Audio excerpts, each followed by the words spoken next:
Hello, everyone, and happy Hanukkah, and welcome to Night 5. We have been traversing through the Bible as we discover what light and how light was passed down through the ages, starting with the light of creation on day 1. Then we moved that over to Noah on day 2. Then we moved to Abraham on day 3. And then last night we talked about how the light showed up, reintroduced itself again to Moses at the burning bush. We've seen a pattern of God reintroducing himself. Why? Because we tend to forget about it. So that's one of the most beautiful parts about this particular holiday and this festival is that it teaches us all about not forgetting the light. It reminds us for 8 straight days that God loved the world so much that he gave his only begotten son. And it started in the very first day of creation by creating the light to begin with, bringing the light into the world and then passing it down through time. Unfortunately, we as human beings get distracted. We move from left to right. We forget about going straight, and he has to find another generation, one person in particular, typically, and then reintroduces himself. And that's what happened with Moses. Reintroduces himself to an entire people, a race of people that then bring the commandments through 1,000 straight years of making mistakes, trying to keep the commandments up and down, constant roller coaster of emotion and drama and discipline from the Almighty. Sounds a lot like the Christian life today, does it not? But unfortunately, they continue to make mistakes. So Father had to reintroduce himself again. He does that in the form of Yeshua himself, Jesus the Christ. That is the Shemash candle. That is the servant candle that he reintroduces himself to, that is going to then light the 5th candle, which is what we're going to talk about right now, which is what we talk about, we relate to the disciples. So the 5th commandment for the Staley home traditionally represents the disciples, where Yeshua himself began to pass the light directly to those that were around him. He found almost like the captains of the guard of a team. He found the captains of the team, took them in, personally discipled them and said, guys, here's how it's going to work. This is the game plan. This is who I am. This is what we can do together as a team. Now go and be a light to the world. And so we focus heavily on the passage out of Matthew where he says, I am the light of the world. And he says, a city that is put up on a hill cannot be hidden. In the same way, you can't put your light under a bushel. That doesn't work either.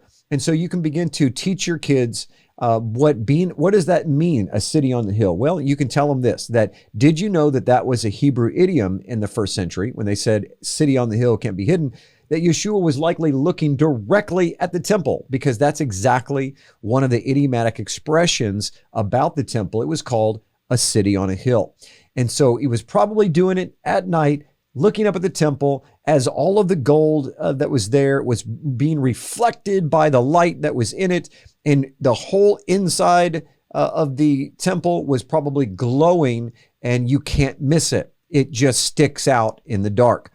And so when we talk about the light being transferred to the disciples, we talk about the process of of transferring the light looks like, that Yeshua took the time to disciple his children, if you will. He took the time through real life scenarios to explain to them what the light actually looks like, what the truth looks like in any given scenario or situation. Parents, I encourage you, it's not just to raise great kids in the Lord. It's not just a once a week thing on family church like we do at our house or taking them to church. It's not about a youth group. Some of that stuff can even do more damage than good if it's not reinforced at home on a daily basis. There's many times I'll take my kids out, or we'll be doing something, and I'll just think of a spiritual analogy in that moment and try to teach them a spiritual truth from that situation or that circumstance to drive home a spiritual principle. Discipling your children is passing the light to them. So on night 5, representing the disciples, we recognize and let all of our kids know that we are all disciples. All of us are both disciples and we're rabbis. We're teachers. We're teaching other people at the same time that we are being taught. You may not know that you're teaching someone, but how you operate is exactly how you are teaching. And we'll talk more about that tomorrow night. But that's enough for tonight. Pretty simple. I encourage you to play some games tonight with your children. Maybe play Monopoly or find a good family game that you can play that is, or maybe you get the game of life and play that game and just enjoy one another. Bake some cookies together or go out for pizza or order it in. Let tonight be a night where you spend time with one another. I know our family is, I think, going ice skating. And then we're going to be eating some homemade soup that we've been cooking all day, or I shouldn't say we, because that's not my lane. Thank God, or we'd all starve. But all that to say, it is family night tonight. Spend time with one another. Go through the scriptures that talk about being a light in the world and that Yeshua is the light. Have them memorize those scriptures. Maybe draw them out. If you have younger kids, draw them out. Have them color it. If you're older and you don't have any kids, maybe you just have a Bible study where you discuss what does it mean to be a light to the world? What does that look like for the early disciples?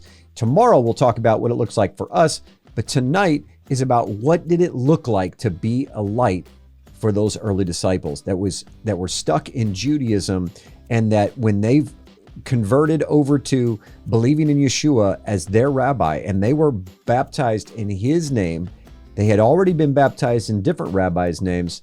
The early century followers of other rabbis were baptized in their rabbi's name. But when you got baptized in the name of Yeshua, you were disowned from your entire inheritance. Your parents likely had a funeral for you.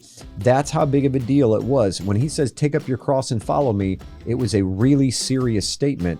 You were going to lose your life if you followed this rabbi. And that's why when they did, they had everything to lose and so much more to gain that they had no idea, but they were giving it all to follow him.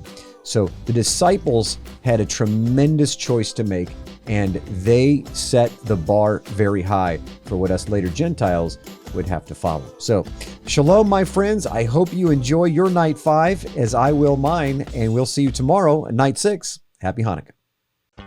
If this video has blessed you, I encourage you to watch this video and this video as well, and make sure you subscribe to our YouTube channel and turn on those notifications so you don't miss a single video that we put out here at Passion for Truth. Until then, I'm Jim Staley, and I'll see you in the next video.